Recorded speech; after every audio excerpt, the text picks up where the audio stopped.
morning students. In this module we will cover the continuation of the part chapter equation of a line. So the topic is inclination of line. What is inclination of line? So inclination of line, suppose we have a coordinate axis.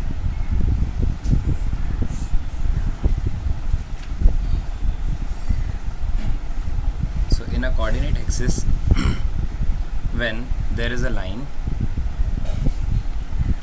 suppose the line is along this, okay, so this line is making acute angle in anti-clockwise direction with the positive direction of x-axis.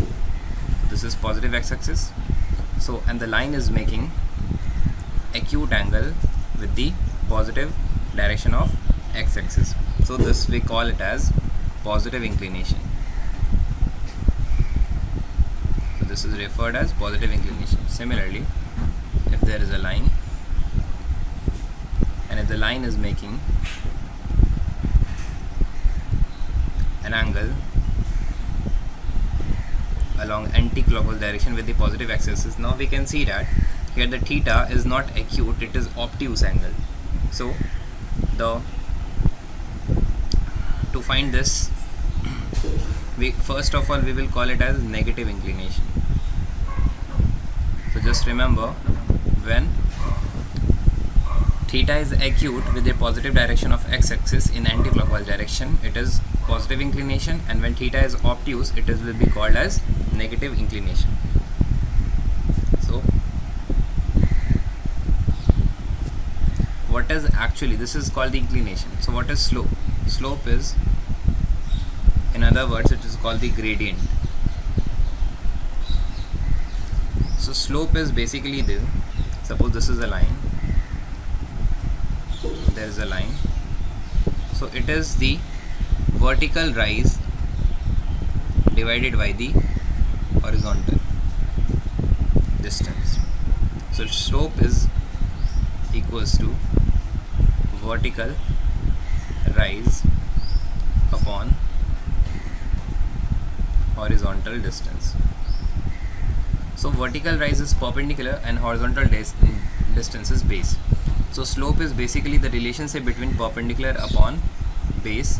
So we know that slope is P upon B, which is equals to the tan theta, but theta is this angle. Okay, so when we know the inclination, then tan theta, that means tangent of the inclination gives you the slope. So if there is a line, this is coordinate axis, and there is a line which is making an angle 45 degree. So here this 45 degree is acute and it is made with the positive direction of x-axis. So the slope will be, it is represented by m, which is equals to slope, and which is equals to tan theta, but theta is the angle, so it is tan 45 degree, which is equal to 1. Now if the line is along this direction, so this time it is making 45 degree, but it is in clockwise direction.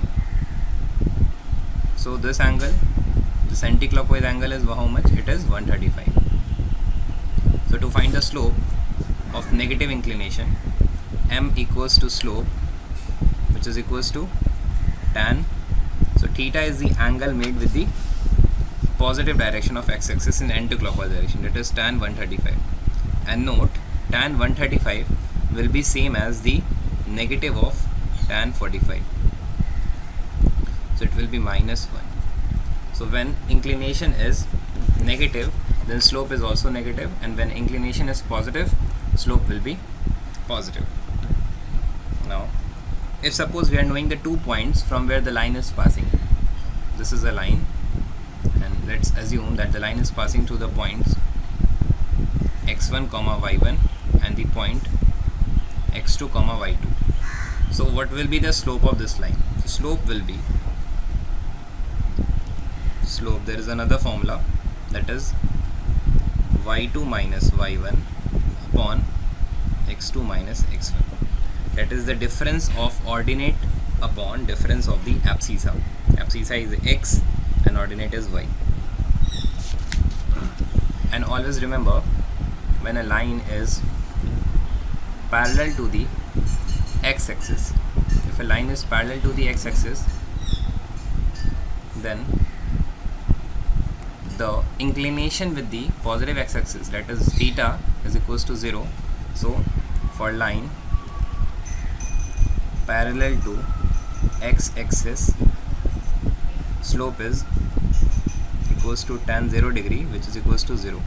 So for line parallel to x-axis, slope is 0, and for a line which is parallel to y-axis, so line which is parallel to y-axis is considered 90 degree inclination.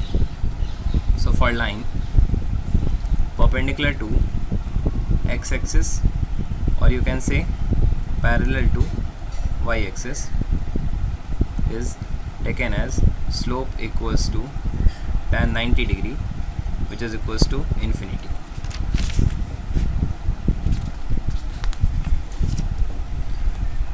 Okay, there are two concepts when the lines are parallel to each other and when lines are perpendicular to each other.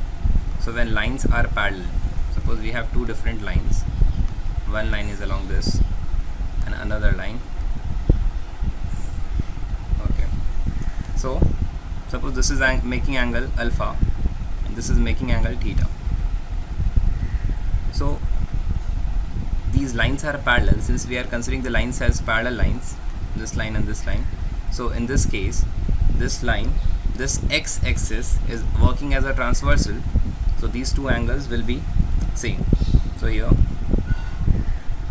we can write, since lines are parallel, so corresponding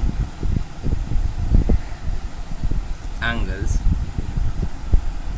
are equal. Now if the corresponding angles are equal, then that means theta is equals to alpha. So we can say tan theta equals to tan alpha. And we know that tangent of inclination is slope. So slope of, suppose we were considering the line AB and this is considered CD. So slope of AB will be same as the slope of CD. So remember, when lines are parallel, slope is equal. That is, we can say M1 is equals to M2. Now consider another case when the lines are perpendicular. So again we have coordinate axis. So two lines are taken. One is this and the other is this line. Suppose the lines are making 90 degree here. So this angle is considered alpha and this another angle is considered theta. So if this angle is theta, then this angle will be 180 minus theta anyway, but it is not required. So what I'll do, from this relation, this is 90 degree and this is alpha, so we can say exterior angle equals to sum of opposite to interior angle. So this theta can be written 90 plus alpha. Okay, if I apply tangent both sides, then tan theta equals to tan 90 plus alpha. Okay, so in trigonometry we will learn, I'll teach you that how tan 90 plus theta, which 90 plus alpha, which is equals to minus cot alpha. Okay,